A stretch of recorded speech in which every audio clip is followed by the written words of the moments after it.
দশম শ্রেণীর তৈল রসায়ন শিল্প অর্থাৎ পেট্রোরসায়ন শিল্পতে কিছু কথা জানতে হবে বা বুঝতে হবে। এখন এই শিল্প জানার পূর্বে একটি বিষয় জানতে হয়, সেটা হলো অনুসারী শিল্প। এখন অনুসারী শিল্প মানে কি? এটি সহজ ভাষায় বললে কোনো বৃহদায়তন শিল্পকে অনুসরণ করে যদি ছোট ছোট শিল্প কেন্দ্রগুলো গড়ে ওঠে তাকে বলা হয় অনুসারী শিল্প। অর্থাৎ ভালোভাবে বুঝো কি বলতে চাইছি। ধরো কোনো বৃহদায়তন একটা শিল্প, হয়তো সেটা তৈল শোধনাগার হতে পারে, বা ধরো সেটা লোহা ইস্পাত শিল্প কারখানা হতে পারে, কিংবা ধরো সেটা মোটর গাড়ি নির্মাণ কারখানা হতে পারে। তাহলে এগুলো বড় ধরনের শিল্প। এখন তৈল শোধনাগার থেকে কিছু কাঁচামাল নিয়ে তার পার্শ্ববর্তী এলাকায় বা তার কাছাকাছি এলাকায় যদি অন্যান্য ছোট ছোট শিল্পকেন্দ্রগুলি গড়ে ওঠে, সেই শিল্পগুলিকে তখন অনুসারী শিল্প বলা হবে। অর্থাৎ কয়েকটা কারণ রয়েছে এই অনুসারী শিল্প গড়ে ওঠার কয়েকটি কারণ। এক, বৃহদায়তন শিল্পের কাঁচামালের প্রাচুর্যতা, মানে যে জায়গায় পাবো কাঁচামাল পাওয়ার সুবিধা এক। দ্বিতীয় নম্বর, হয়তো সেখানের সেই সব দ্রব্যের চাহিদা প্রচুর, অর্থাৎ চাহিদা রয়েছে, এবং ওই ছোট ছোট দ্রব্যের যে মানে শিল্প দ্রব্যগুলি যেগুলি উৎপাদন হবে সেগুলি আবার অন্যান্য কোনো শিল্পতে ব্যবহৃত হতে পারে। এই ধরনের ভিত্তিতে যে শিল্পগুলি, ক্ষুদ্রায়তন শিল্পগুলি গড়ে ওঠে সেগুলিকে বলা হয় অনুসারী শিল্প। যেমন ধরো পেট্রোরসায়ন শিল্পটা একটা অনুসারী শিল্প। কেন না? দেখো, তৈল শোধনাগার, তার থেকে কাঁচামাল হলো ন্যাপথা, অর্থাৎ তৈল শোধনাগার থেকে সহজেই কী কী পাওয়া যায়? ন্যাপথা পাওয়া যায়, ইথিলিন পাওয়া যায়, প্রোপিন বা প্রোপিলিন পাওয়া যায়, মিথেন পাওয়া যায়, পলিমার পাওয়া যায়। তাহলে এই সব দ্রব্যগুলো থেকে নিত্যদিনের প্রয়োজনীয় বিভিন্ন দ্রব্য উৎপাদন করে ছোট ছোট শিল্পতে, অর্থাৎ তৈল শোধনাগারের পার্শ্ববর্তী এলাকায় বা কাছাকাছি এলাকায়। যেমন ধরো প্লাস্টিক, পলিথিন, বা তোমার বিভিন্ন যে লাইলন, বুঝা গেল, কৃত্রিম তন্তু বা কৃত্রিম টায়ার টিউব বা রাবার, এই ধরনের গড়ে তোলা রয়েছে। শুধু তাই নয়, রং, বার্নিশ, এই ধরনের শিল্পকেন্দ্রগুলো গড়ে তোলা সুবিধা রয়েছে। এই ধরনের শিল্পগুলিকে বলা হবে অনুসারী শিল্প। এছাড়াও তুমি আরেকটা জিনিসেও অনুসারী শিল্পকে অনুধাবন করতে পারো। যেমন ধরো মোটর গাড়ি নির্মাণ শিল্পের পাশে যে প্লাস্টিক কারখানা, ব্যাটারি কারখানা বা কাঁচ কারখানা গড়ে ওঠে, সেগুলো এক একটা অনুসারী শিল্প। তাহলে অনুসারী শিল্পের কি বুঝলে? না, বৃহদায়তন মূল শিল্পের থেকে কাঁচামাল নিয়ে আশেপাশে ছোট ছোট যে শিল্পে ক্রেতাদের ব্যবহার্য দ্রব্য উৎপাদন করে এবং অন্যান্য শিল্পের কাঁচামাল উৎপাদন করে সে, তখন সেগুলিকে বলা হয় অনুসারী শিল্প। তাহলে পেট্রোরসায়ন শিল্প একটা অনুসারী শিল্প। এই পেট্রোরসায়ন শিল্পের কাঁচামালগুলো কি কি আগে জানতে হবে। তাহলে এই শিল্পের ক্রুড অয়েল জাত কাঁচামাল হলো সর্বপ্রধান ন্যাপথা। এছাড়াও ইথিলিন, প্রোপিলিন, মিথেন, পলিমার, প্রাকৃতিক গ্যাসজাত দ্রব্য কিছু কাঁচামাল, মিথেন, ইথেন, প্রোপেন, বুটেন, কয়লাজাত দ্রব্য কিছু পাওয়া যায় কাঁচামাল, বা কয়লাজাত দ্রব্য থেকে কিছু কাঁচামাল পাওয়া যায়, যেমন টোলুইন, বেনজল, এবং অন্যান্য কিছু কাঁচামাল লবণ, পটাশ, নাইট্রেট, গন্ধক, এই ধরনের দ্রব্যগুলি হলো পেট্রোসান শিল্পের কাঁচামাল। মানে এই কাঁচামালগুলো দিয়ে একাধিক দ্রব্য উৎপাদন করতে পারে। এখন এই কাঁচামালগুলো দিয়ে কি কি দ্রব্য উৎপাদিত হয়, অর্থাৎ পেট্রোসায়নের কি কি দ্রব্য যেগুলো আমরা নিত্যদিনের ব্যবহার করি বা অন্যান্য শিল্পের কাঁচামাল রূপেও এগুলি ব্যবহৃত হতে পারে। যেমন ধরো কৃত্রিম তন্তু তৈরি হয়, লাইলন, পলিয়েস্টার, এই ধরনের নিত্যদিনের এই দ্রব্যকে দিয়ে দেখো কাপড় কারখানায় কি হবে, বিভিন্ন কাপড় বা টেরিকটের যে কাপড় এগুলো তৈরি হতে পারে। তাহলে বোঝা গেল পেট্রোসান শিল্প থেকে যে দ্রব্য পাই তা হলো কি না কৃত্রিম তন্তুজাত দ্রব্য। সেই কৃত্রিম তন্তুকে নিয়ে কাপড় ফ্যাক্টরি গড়ে উঠতে পারে, তাই তো। এছাড়াও কি দ্রব্য পেতে পারি, কৃত্রিম রাবার, আমি একটু আগে বললাম, টায়ার, টিউব, এই ধরনের, যেগুলো তোমার আবার কাজে লাগবে মোটর গাড়ি নির্মাণ শিল্পে, তাই তো। এই কৃত্রিম টায়ার টিউব কারখানায় টায়ার টিউব তৈরি হলে সেগুলো আবার মোটর গাড়ি নির্মাণ শিল্পে ব্যবহৃত হয়। তাহলে দেখো এই যে পেট্রোসান শিল্প থেকে যে দ্রব্যটা তৈরি করলো কৃত্রিম টায়ার টিউব, সেটি আবার অন্য শিল্পে ব্যবহৃত হয়। আবার প্লাস্টিক তৈরি হতে পারে, রাসায়নিক দ্রব্য বিভিন্ন তৈরি হতে পারে, যেমন বেনজিন, ইথিলিন, প্রোপিলিন, বুটাডিন। আর তোমার প্লাস্টিকের বুঝতেই পারছো, আমাদের মগ থেকে শুরু করে যে পিভিসি এবং যে পাইপ লাইন, জলের ট্যাঙ্কি, তাই তো, এই ধরনের জিনিসগুলো পাওয়া যায় প্লাস্টিক। পলিমার্স জাত দ্রব্য কিছু পাওয়া যায়, যেমন পলিইথিলিন, পলিপ্রোপিলিন, এই ধরনের দ্রব্যগুলো পেয়ে থাকি। অর্থাৎ পেট্রোসান শিল্প থেকে এই দ্রব্যগুলো আমরা নিত্যদিন ব্যবহার করে থাকি। অর্থাৎ এই দ্রব্যগুলির আরেকটা কথা এখানে মনে রাখতে হবে, এই পেট্রোসান শিল্প থেকে যে সমস্ত দ্রব্যগুলি উৎপাদিত হয় এগুলোর একটা বিপুল পরিমাণের বর্তমান দিনে চাহিদা রয়েছে। অর্থাৎ আমাদের ব্যবহার বহু, এর জন্য এই শিল্প একটা উদীয়মান শিল্প। মানে এই শিল্প কখনো লস করে না। কেন না, এই দ্রব্যগুলি নিত্যদিন বা বর্তমানে মানুষের বহু কাজে লাগে আর ব্যবহার করি। তাহলে এই শিল্প কলকারখানার দ্রব্য যত ব্যবহার হবে, তাহলে এই শিল্প তত কী হবে, লাভবান হবে। তাহলে এই শিল্প কখনোই ধসে পড়ার নয়, বুঝা গেল। তাই এই শিল্প উদীয়মান শিল্প বা সানরাইজ ইন্ডাস্ট্রি বলা হয়। মানে রুগ্ন নয়, মানে এই শিল্প কখনো ঢুকে না, রোগাক্রান্ত হয় না, মানে রুগ্ন হয়ে যায় না।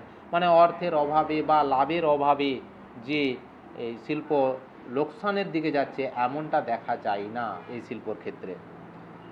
এরপর দেখতে হবে আমাদের এই লৌহ ইস্পাত বলছি, পেট্রোসান শিল্প কেন্দ্রগুলো কোন কোন এলাকায় রয়েছে, অর্থাৎ তার বন্টন, পেট্রোসান শিল্পগুলো কোথায় কোথায় গড়ে উঠেছে।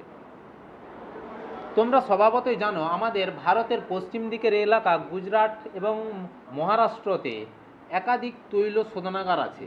এবং এটাও জানো আমাদের বৃহত্তম তৈল ক্ষেত্রটা হলো মুম্বাই দরিয়া, মানে তোমার গুজরাটের আলিয়াবেত অঞ্চল। এছাড়াও তোমার রয়েছে মুম্বাই হাই, বুঝে গেল। সাগর সম্রাট সাগর বিকাশের দ্বারা যে খনিজ তেল উৎপাদন হয়, যদিও সাগর সম্রাট আছে, সাগর বিকাশ নষ্ট হয়ে গেছে, তো যাই হোক। তাহলে বুঝতে পারছো আমাদের বেশিরভাগ পেট্রোসান শিল্পটা উন্নতি লাভ করেছে পশ্চিম ভারতে। তার মানে এই নয় যে পশ্চিম ভারতেই শুধু শিল্প কেন্দ্রগুলি আছে আর অন্য কোথাও নেই, আছে। তাহলে পশ্চিম ভারতের দিকে আগে চলে যাই, সেখানে মোট পেট্রোসান শিল্প কেন্দ্র 8টার মতো আছে। কোথায় কোথায়? ট্রম্বেতে আছে, সব থেকে প্রাচীনতম আমাদের পেট্রোসান কেন্দ্র হলো ট্রম্বে, বুঝতে পারো। ট্রম্বে হলো তাহলে কি আমাদের প্রাচীনতম পেট্রোসান কেন্দ্র। সেই শিল্প কেন্দ্রটার নাম ইউনিয়ন কার্বাইড ইন্ডিয়া লিমিটেড, মনে রাখবে। এছাড়াও ওখানে থানে, বোলপুর, দহেজ, কয়ালি, হাজিরা বা যে জামনগর, বুঝে গেল, রিলায়েন্স গোষ্ঠী জামনগর বৃহত্তম তৈল শোধনাগার আমাদের, এছাড়াও ভাদোদরায় রয়েছে। আর বৃহত্তম বা নবীনতম আমাদের পেট্রোরসায়ন শিল্প কেন্দ্র হলো, মানে সব থেকে বড় কেন্দ্রটা হলো কি, দহেজ। এছাড়াও দেখো পশ্চিম ভারত চলে গেল, এরপর পূর্ব দিকে চলে আসো। পূর্ব দিকে আমাদের কে কে আসছে, পশ্চিমবাংলা, বিহার। পশ্চিমবাংলা বিহারে কি কি, হলদিয়া আমাদের জানো তো রয়েছে, যেটা হলদিয়া পেট্রোকেমিক্যাল লিমিটেড আমাদের পশ্চিমবঙ্গে রয়েছে, তাই তো। এটা বন্দর ভিত্তিক একটা তৈল শোধনাগার এলাকা, আর এই হলদিয়াকে কেন্দ্র করে একাধিক পেট্রোরসায়ন শিল্পের কেন্দ্রীভবন ঘটেছে। এছাড়াও রয়েছে বিহারের বারাউনিতে। দক্ষিণাঞ্চল অর্থাৎ দক্ষিণ ভারতের দিকে যাও, তামিলনাড়ু, কর্ণাটকে মোট 4টা রয়েছে, তুতিকোরিন, চেন্নাই, মানালি এবং ম্যাঙ্গালোর। উত্তরাঞ্চল অর্থাৎ উত্তর ভারতে উত্তরপ্রদেশ, পাঞ্জাব, হরিয়ানায় মোট রয়েছে 3টি। আর তোমার উত্তর পূর্বাঞ্চলের দিকে বঙ্গাইগাঁও, মানে যেটা অসম এলাকা পড়েছে, বুঝতে পেরেছ, সেইখানে বৃহত্তম বেসরকারি উদ্যোগের বৃহত্তম পেট্রোরসায়ন কেন্দ্র জামনগর, যেটা রিলায়েন্স গোষ্ঠীর, বুঝতে পেরেছ। তাহলে আবার একবার বলি, প্রাচীনতম পেট্রোরসায়ন শিল্প কেন্দ্র আমাদের ট্রম্বে, বুঝে গেল। তাহলে ট্রম্বে হলো প্রাচীনতম, দহেজ হলো বৃহত্তম এবং নবীনতম, আর বেসরকারি উদ্যোগের বৃহত্তম জামনগর।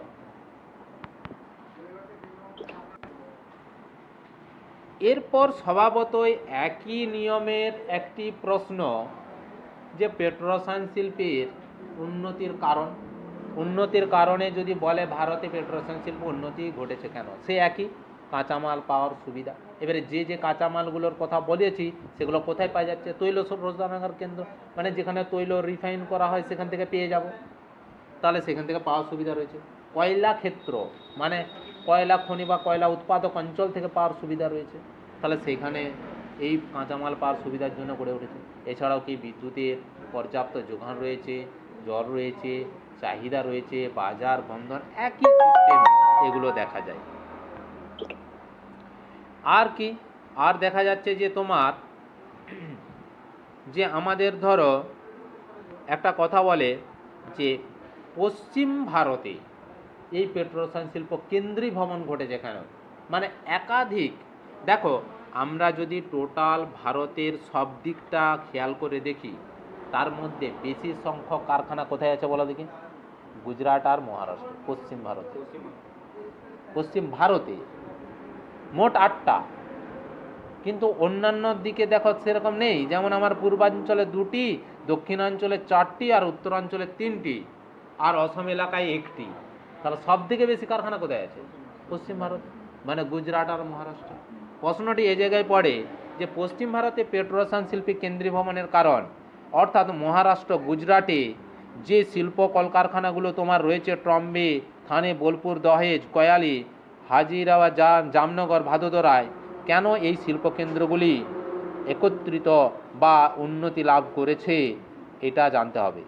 প্রথমত হচ্ছে বিপুল তৈল সম্পদ, অর্থাৎ আমরা কি জানি, মুম্বাই, এছাড়াও বাসিন, আলিয়াবেদ, আঙ্কেলেশ্বর, কাম্বে, এই এলাকায় প্রায় ভারতের 80% তেল উৎপাদিত হয়। অর্থাৎ এখানে ভারতের বেশিরভাগ তেলটা পাওয়া যায়, তাই তো। তাহলে তেল যদি এখানে বেশি পাওয়া যায়, স্বভাবত এখানে তৈল শোধনাগার রয়েছে, তাহলে তৈল শোধনাগার, তৈল রিফাইন হচ্ছে, তাহলে তৈল রিফাইন করার পর তোমার পেট্রোল, গ্যাস, ডিজেল, মোবিল এগুলো পরপর পেয়ে গেল। তার বর্জ্য পদার্থ রইল কি, ন্যাপথা, এছাড়াও কি প্রোপিলিন, ইথিলিন, বুটাডিন, এ ধরনেরগুলো থাকছে, বা মিথেন বা পলিমার জাত দ্রব্য, মানে কাঁচামালগুলো থাকছে। সেই কাঁচামালগুলো কি তৈল শোধনাগার থেকে আমরা কি পেয়ে যাই। তাহলে এখানে বিভিন্ন তৈল শোধনাগার রয়েছে। এই তৈল শোধনাগারগুলি যেমন কাম্বেতে রয়েছে, আহমেদাবাদে রয়েছে এই তৈল শোধনাগার, যেমন ট্রম্বেতে 2টো, গুজরাটের কয়ালিতে, জামনগর। তাহলে কি কি পাচ্ছি তৈল শোধনাগারগুলো, ট্রম্বেতে 2টো, আর কি গুজরাটের কয়ালিতে, জামনগরে। তাহলে এই তৈল শোধনাগার থেকে কাঁচামালগুলো আমরা কি সহজে পেয়ে যাব। ঠিক, আবার একটা কারণ এখানে রয়েছে দেখো, ধরো তেল আমাদের যে পরিমাণে এখানে পাওয়া যায়, মানে পশ্চিমাঞ্চলে পাওয়া যায়, সেটা পর্যাপ্ত নয়। তাহলে বিদেশ থেকে কি করতে হয়? তেল আমদানি করতে হয়। তাহলে তেল আমদানি করতে গেলে পশ্চিম ভারতে বৃহত্তম বন্দরগুলি রয়েছে, যেমন তোমার কান্ডালা রয়েছে, নবসেবার রয়েছে, মুম্বাই রয়েছে, সুরাট রয়েছে, পোরবন্দর রয়েছে। তাহলে এগুলো সহজেই বড় বড় জাহাজগুলি আসতে পারে। আর এখানে কি তৈল শোধনাগার আছে, স্বভাবত সেই তৈল শোধন করলেই যে বর্জ্য পদার্থটা পাবে, তাহলে কাঁচামালের যোগান পর্যাপ্ত পরিমাণের এখানে রয়েছে। এবং তৈল শোধনাগার রয়েছে, বন্দরের নৈকট্যতা একটা কারণ বা ফ্যাক্টর এখানে। বিদ্যুৎ শক্তির প্রাচুর্যতা রয়েছে, টাটা বা ওকাই জলবিদ্যুৎ কেন্দ্র, তারাপুর, কাকরাপাড়া পারমাণবিক কেন্দ্র, এছাড়াও ট্রম্বে আহমেদাবাদ তাপবিদ্যুৎ কেন্দ্র, এগুলোর থেকে আমরা, ওকাই মানে কি জলবিদ্যুৎ কেন্দ্রগুলো, তাহলে তাপবিদ্যুৎ, জলবিদ্যুৎ আর তোমার মানে পারমাণবিক বিদ্যুৎ থেকে পর্যাপ্ত বিদ্যুতের যোগান পশ্চিম ভারতে রয়েছে। উন্নত পরিবহন ব্যবস্থা দেখো, পশ্চিম মধ্য, দক্ষিণ মধ্য এবং কোঙ্কণ রেলপথে এখানে যুক্ত, মানে এই রেলপথগুলো রয়েছে। উন্নতির কারণে রেলপথের নাম বলতে হবে, তাপবিদ্যুৎ কেন্দ্র, জলবিদ্যুৎ কেন্দ্র, পারমাণবিক শক্তি কেন্দ্রের নামগুলি বলতে হবে। যেখান থেকে কাঁচামাল পাওয়া যাচ্ছে সেসব জায়গাগুলো বা শিল্প কেন্দ্রগুলোর নাম বলতে হবে। নাম না বললে নাম্বার পাবে না, এটা মাথার মধ্যে রাখতে হবে। সড়ক পথ দেখো কি কি, 3, 4, 6, 7, 8, 9, 15, 17 নম্বর জাতীয় সড়ক দ্বারা যুক্ত। শুধু তাই নয়, শিল্প উদ্যোগ, এখানে উদ্যোগী যারা রয়েছে, মানে বড় বড় ব্যবসায়ী, তাদের একটা মূলধন বিনিয়োগ করে রাখে।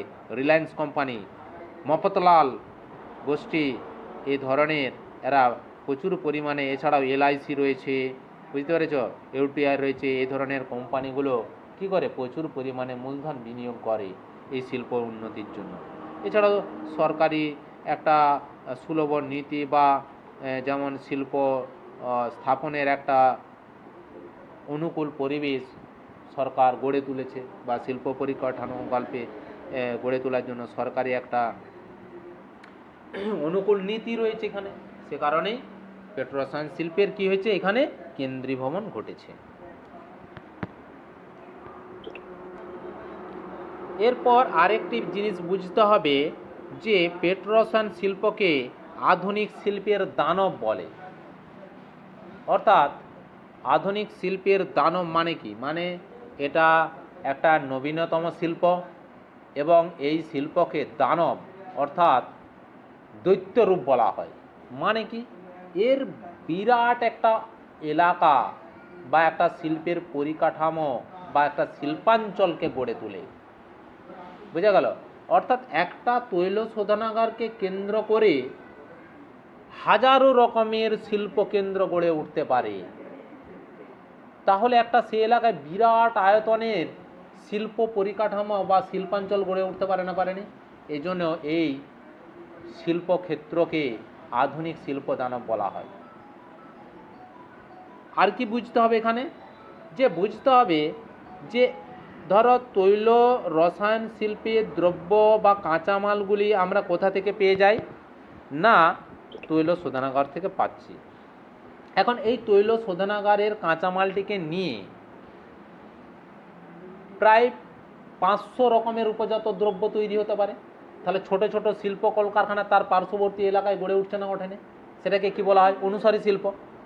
তাহলে এই অনুসারী শিল্পগুলি যদি গড়ে ওঠে, সে এলাকায় একটা ব্যবসা বাণিজ্য বলো, মূলধন বলো, যোগাযোগ ব্যবস্থা বলো, বা সেখানের টেকনোলজি ব্যবস্থা বলো, সেখানের মানে ইঞ্জিনিয়ারিং শিক্ষা কেন্দ্রের কথা বলো, সব দিকে উন্নতি লাভ করবে না, করবে না? অর্থাৎ সে এলাকার একটা শিল্প পরিকাঠামো বা একটা উন্নত মানের শিল্পাঞ্চল রূপে গড়ে তুলতে পারে। এবং যে সমস্ত দ্রব্যগুলো উৎপাদন করবে সেগুলো বৈদেশিক রপ্তানি করতে পারে, বৈদেশিক মূলধন অর্জনের একটা ভূমিকা পালন করে। আরেকটা জিনিস বুঝে দেখো, এইসব দ্রব্যগুলোর নিত্যদিনের চাহিদা রয়েছে। তাহলে চাহিদা যত থাকবে, এই শিল্পগুলো উন্নতি বা লাভজনক তত বেশি হবে, আর এই শিল্পের শ্রীবৃদ্ধি ঘটবে, তাই তো? তাহলে একটা ব্যাপক আয়তনের একটা কি দেখা যাবে না, শিল্পে বা শিল্পাঞ্চলের বিস্তার লক্ষ্য করা যায়। তাই এই শিল্পকে কি বলা হয়? আধুনিক শিল্প দানব। এর পূর্বেই একটা জিনিস বলে দিয়েছি, কি বলতো, যে তৈল শোধনাগারকে এই পেট্রোরসায়ন শিল্প বা তৈল রসায়ন শিল্পকে সূর্যোদয় শিল্প বলে কেন? মানে সূর্যোদয় অর্থাৎ সূর্য উঠলে দেখবে নতুন দিনের যেমন সূচনা হচ্ছে এবং সূর্য আস্তে আস্তে কি প্রখর তেজ দেয়, সেরকম এই শিল্পের যখন স্থাপন হচ্ছে বা এই শিল্প যখন গড়ে উঠছে, এই দ্রব্যগুলির নিত্যদিনের কি একটা চাহিদা রয়েছে। তাহলে এই দ্রব্যগুলির যত বেশি চাহিদা থাকবে তত বেশি কি হবে? শিল্প লাভজনক হবে, আর লাভজনক হলে এই শিল্পের কি শ্রীবৃদ্ধি ঘটবে। তাই দেখো এই শিল্পকে কি বলা হয়? সূর্যোদয় শিল্প বা সানরাইজ ইন্ডাস্ট্রি। মানে এই শিল্প স্থাপন যদি কোনো ব্যক্তি করে, মানে এই শিল্পকেন্দ্র গড়ে তোলে, মানে যে কোনো ধরো প্লাস্টিক কারখানা গড়ে তুললো বা পাইপ কারখানা গড়ে তুললো, হ্যাঁ, বা ধরো কৃত্রিম রাবার বা কৃত্রিম তন্তু কারখানা গড়ে তুললো, টায়ার টিউব কারখানা গড়ে তুললো, প্লাস্টিকের বোতল কারখানা গড়ে তুললো, ধরো কেউ, বুঝতে পেরেছ, পলিমার জাতীয় দ্রব্যে ধরো কেউ ব্যাগ ফ্যাক্টরি গড়ে তুললো, যেই গড়ে তুলুক না কেন ব্যক্তি, সে কখনো লস করবে না। কারণ এই দ্রব্যের মানে প্রতিনিয়ত এবং ভবিষ্যতেও এই দ্রব্যের চাহিদা বজায় থাকবে, বুঝা গেল। আর বিপুল আয়তন ভারতের জনসংখ্যা, সে কারণে চাহিদা তো থাকবেই। আর এই দ্রব্যের যত চাহিদা থাকবে, শিল্প রপ্তানি করে বা দ্রব্য বিক্রি করে লাভজনক হবে, স্বভাবত এই শিল্পের শ্রীবৃদ্ধি ঘটবে, উন্নতি ঘটবে। তাই এই শিল্পকে কী বলা হয়? আধুনিক এই মানে তোমার হচ্ছে সানরাইজ ইন্ডাস্ট্রি বা সূর্যোদয় শিল্প। এখন এই পার্টটার থেকে যে যে প্রশ্নগুলো হবে সেগুলো কি অনুসারী শিল্প কাকে বলে? 2, পেট্রোরসায়ন শিল্পের কাঁচামালগুলি লেখো। 2, পেট্রোরসায়ন শিল্প থেকে জাত দ্রব্যগুলি কি? 2, পশ্চিম ভারতে পেট্রোরসায়ন শিল্প কেন্দ্রের কেন্দ্রীভবনের কারণ। 5, এবং আধুনিক শিল্প দানব বলতে কি বোঝো বা পেট্রোরসায়ন শিল্পকে আধুনিক শিল্প দানব বলে কেন? 2, তৈল রসায়ন শিল্পকে বা পেট্রোরসায়ন শিল্পকে সূর্যোদয় শিল্প সানরাইজ ইন্ডাস্ট্রি বলে কেন? 2। এই প্রশ্নগুলো করে রাখবে, অর্থাৎ এই প্রশ্নের উত্তরগুলো তোমরা তৈরি হয়ে থাকবে।